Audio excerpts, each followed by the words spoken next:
হ্যাঁ, আনোয়ার ভাই, শুরুতে আপনারা পাহাড় নিয়ে কথা বলতেছিলেন। তো আমি আপনার কাছ থেকে একটু এই মানে বিষয়টা আপনার আগেও বলছিলেন, আমি একটু আরেকবার জানতে চাচ্ছিলাম। গ্রাউন্ড অলিম্পিয়ান পাহাড় যে কাটাটা, এই কাটার মানে আপনারা এই পাহাড়টা কিভাবে কেটেছিলেন, এই কাটার পারমিশনটা কে দিয়েছে, ইতিহাসটা একটু আমি জানতে চাচ্ছি। না, গ্রাউন্ড অলিম্পিয়ান মূলত তো ওই জায়গাটা হচ্ছে ওই যে আমেরিকায় যে 3 বছর রাষ্ট্রদূত ছিল এবং জাতিসংঘে 3 বছর স্থায়ী প্রতিনিধি ছিলেন। ভদ্রলোকের বাড়ি হচ্ছে খুলনার ফুলতলায়। উনার নাম হচ্ছে রাষ্ট্রদূত হুমায়ুন কবির সাহেব। তো হুমায়ুন কবির সাহেবের 25 একর, ওনার ছেলে ওমর শরীফ কবরের নামে 25 একর, ওনার বউ নাসিন কবিরের নামে 25 একর। মোট 75 একর জায়গার কাগজে আমরা 100 একর জায়গা দখল করে ফেলি। আর 25 একর ছিল হচ্ছে কামরুজ্জামান সাহেবের, ওদের এক আত্মীয়, কিন্তু কামরুজ্জামান সাহেবকে আমরা ফিজিক্যালি পাইনি, যার ফলে ওই 25 একর কেনা হয় নাই। এই 75 একর জায়গা কিন্তু আমরা 100 একর বলে নাসিন কবিরের কাছ থেকে 16 লাখ টাকা দিয়ে আমি কিনে নিই। এটা মানে আবার কিন্তু একটু আনোয়ার ভাই, মানে আপনারা জায়গা কিনছেন কি 75 একর, দখল করছেন 100 একর? হ্যাঁ, 75 একরের কাগজ পাইছি। আর আচ্ছা, 25 একরের মালিক তো আমাদেরকে দিতে পারে নাই, কাগজ সই করতে পারে না, দেশের বাইরে ছিলেন। কিন্তু আমরা 25 একর জায়গা দখল করে নিলাম। এটা তারপরে দখল করছেন কার নির্দেশে, মহাজত কি বলছিল? তারা এটা কি আমার বাবার জমি? এটা তো ফাউন্ডেশনের দেশ। 16 লক্ষ টাকা কি আমি দিছি? 16 লক্ষ টাকা তো মহাজাতক নিজেই তো হুমায়ুন কবিরের বাসায় গেছিল। মহাজাতক এবং মেহেদী ভাই যখন এরা আলাপ করলো যে এত লক্ষ 16 লাখ টাকা লেনদেন হবে 100 একর জায়গা, মহাজাতক রমজান মাস ছিল, মহাজাতক বললো যে আমি যাব। আমি সঙ্গে সঙ্গে জনকে ফোন করলাম, হুমায়ুন কবিরের যে পালক পুত্র, বললো যে স্যার আসে, তাহলে তো খুব ভালো হয়। পরে আমি তখন ওই হুমায়ুন কবিরের বাসায় বেশ কিছুদিন ছিলাম। ঢাকায় আসলে হুমায়ুন কবিরের বাসায় থাকতাম, ওর বউকে নরম করতাম আর কি। তারপর ওই জমিটাই একজন পার্বত্য পাহাড়ি জনপ্রতিনিধি 25 লক্ষ টাকা দাম বলছে। নাসির কবির বলতেছে হুমায়ুন কবির সাহেবের মিসেস যে না, এটা আমরা কথা দিচ্ছি আনোয়ার সাহেবকে দিব।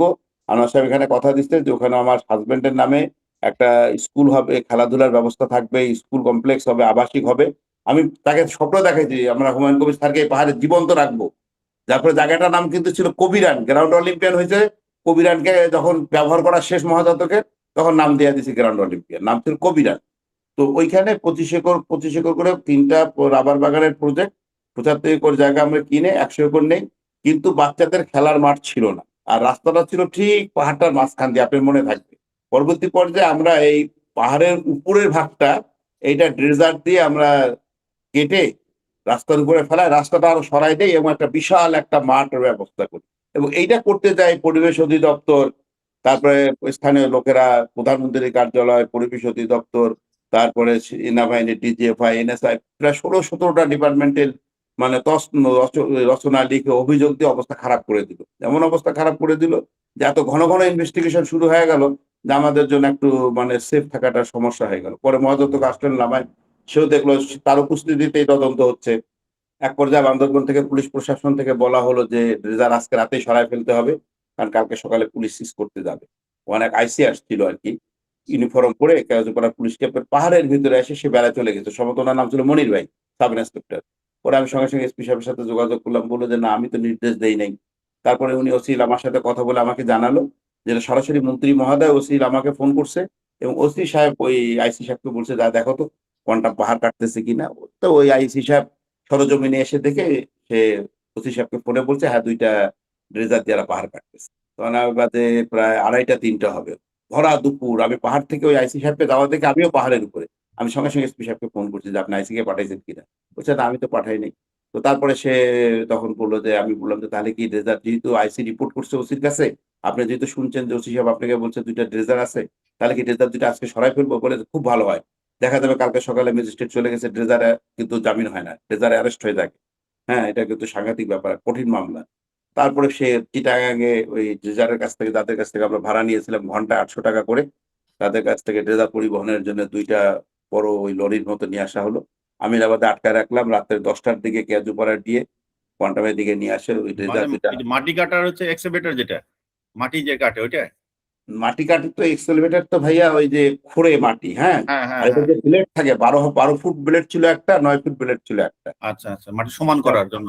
হ্যাঁ, এটা মাটি পাহাড়ের উঁচু জায়গাটার মাটি কেটে নিচু জায়গায় দিয়ে বা নিচেতে সমতল ফেলায়। মাছ করবে। হ্যাঁ হ্যাঁ হ্যাঁ, সমতল বুঝতে মাছ পারছি। করবে। তারপরে 2টা আমরা ট্র্যাঙ্কলোরি নিয়ে আসলাম, এই ডেজার্ট 2টা রাত্রে উঠে ঠিক 2টার সময় একটা মোটরসাইকেলে সাজেদুর ভাই ছিল, আর একটা মোটরসাইকেলের পিছনে আমি ছিলাম।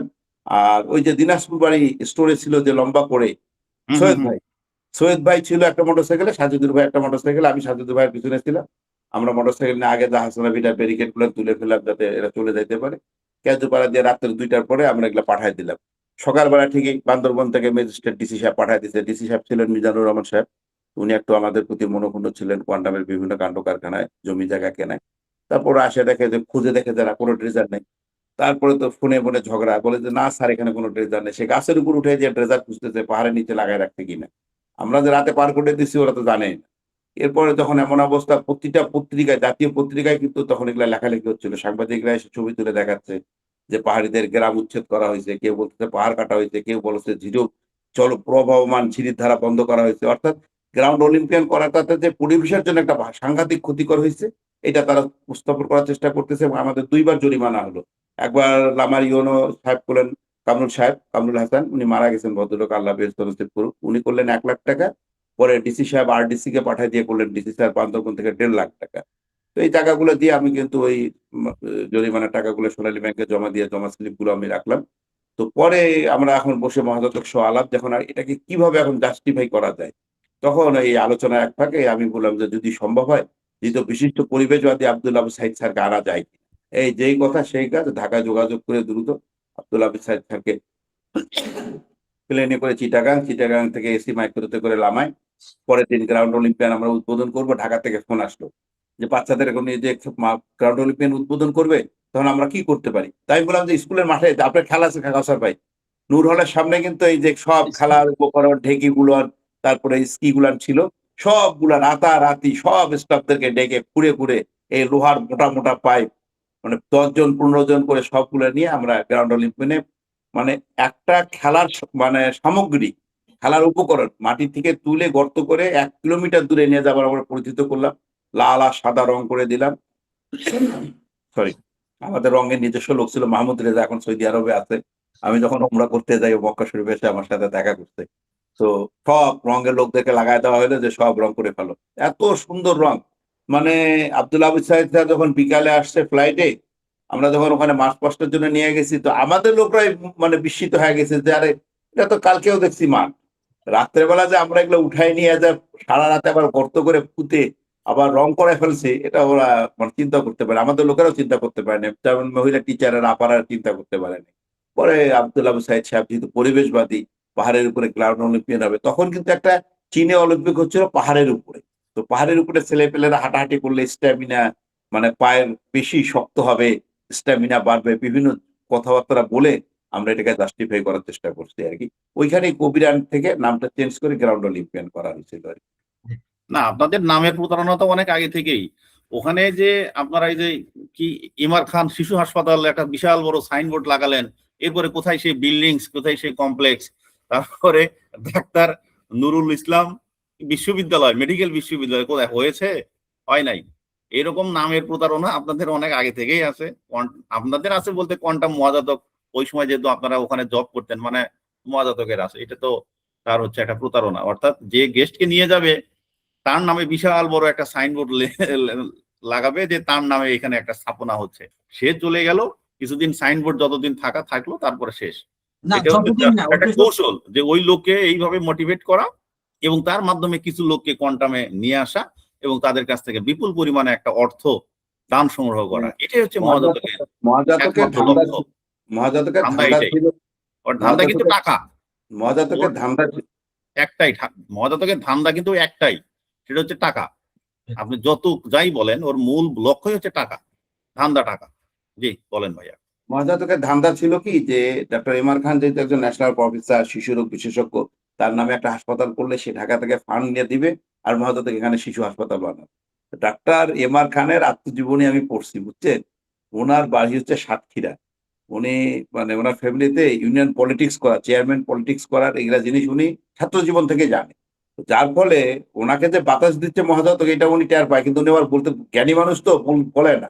যার ফলে দ্বিতীয়বার যখন উনি আসছে ঠিক ওই জায়গাটাই, আমি তো ওনার গাড়িতে মাইক্রোতে, ওই জায়গাটায় সলোয়া বলতেছে জলিল, ওনার প্রাইভেট সেক্রেটারি অথবা একজন সিনিয়র সহকর্মীর নাম ডক্টর জলিল, বলতেছে জলিল এই জায়গাটায় আমরা করছিলাম না, ফাউন্ডেশন দিয়েছিলাম না হাসপাতালে।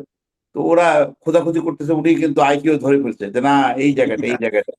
তো আমরা তো সাইনবোর্ডটা খুলে পিছনে লুকায় রাখছি, ডক্টর মনিরুজ্জামান ভাই বলে দিচ্ছে যে সাইনবোর্ড যেন ওখানে না থাকে।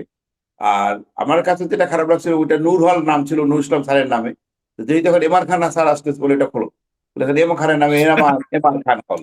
হ্যাঁ, এই যে ইউনিফর্ম জার্সি বদল করা, মানে মহাজাতক কিন্তু আমাদের দেশে যেমন কিছু রাজনৈতিক লোকেরা নির্বাচনের আগে জার্সি বদল করে, মহাজাতক কিন্তু এই লাইনের মাস্টার পিস। এই যে আমাকে, সালাউদ্দিন ভাইকে, কাউসার ভাইকে, আপনাদেরকে, আমাদেরকে যারা কোয়ান্টামের ব্যাপারে মানুষকে আমরা সচেতন করতেছি, সে যে আমাদেরকে বিতর্কিত করার চেষ্টা করতেছে, এটা কিন্তু সে এই জায়গাটায় হারছে, নাহলে সে কিন্তু একটা মাস্টার পিস এই লাইনের। কিন্তু আমাদের কণ্ঠের দৃঢ়তা, আমরা প্রথম দিন থেকে একই লাইনে একই কথা বলতেছি। মিথ্যা কথা পুলিশ কিন্তু বারবার জবানবন্দি নেয় কেন? যে মিথ্যা কথা একই ধারায় হবে না, সত্য কথা একই ধারায় হবে।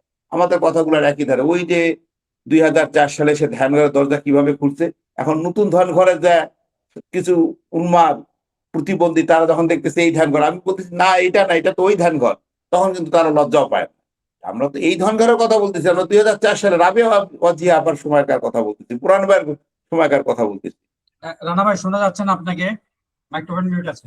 না, আমি ওই ভাইদেরকে দাওয়াত করছি যে এই ধ্যান ঘরই সে আবার ওপেন করুক, আমরাও যাই, তারাও আসুক, সে সিসিং ফাঁক বা সে ইয়ে বলে সে এটা ওপেন করুক, আমরা একটু দেখি। আমরা ওই মহাজাতক এবং মহাজাতকের স্ত্রী বা মহাজাতকের সবচেয়ে যে অনুগত দাস, সে ভিতরে থাকবে, আর আনোয়ার সাহেব আপনি ভিতরে থাকবেন, অথবা কাউসার ভাই ভিতরে থাকবে, আমি ভিতরে থাকবো, যে ভিতরে যেন কোনো লোক না থাকে, আর সে বাইরে থেকে বলবে সিসিং ফাঁক অথবা আলু ফাঁক বা দরজা ফাঁক। দেখি সে কেরামতি করতে পারে কিনা। এখন তো সে, তার তো এখনো হিকমারও বড় হয়েছে, সে বয়স বাড়ছে না, সে তো এখন তো যা বলবে সেটাই হবে। সেটা এখন করুক তো দেখি, এখন প্রমাণ করে দেখা। ডেভেলপ হয়ে গেছে, হ্যাঁ ভাই, এখন তো প্রযুক্তি অনেক ডেভেলপ হয়ে গেছে। এখন চিটিং ফাঁক বলুক, ক্যামেরা থাকবে, সাংবাদিক থাকবে, ওর গৃহপালিত সাংবাদিকই থাকুক, ঠিক আছে, ওইখানে সবার সামনে সে চিচিং ফাঁক বলুক, বলে সেটাকে ইয়ে করে দরজা ফাঁক, দরজা ফাঁক।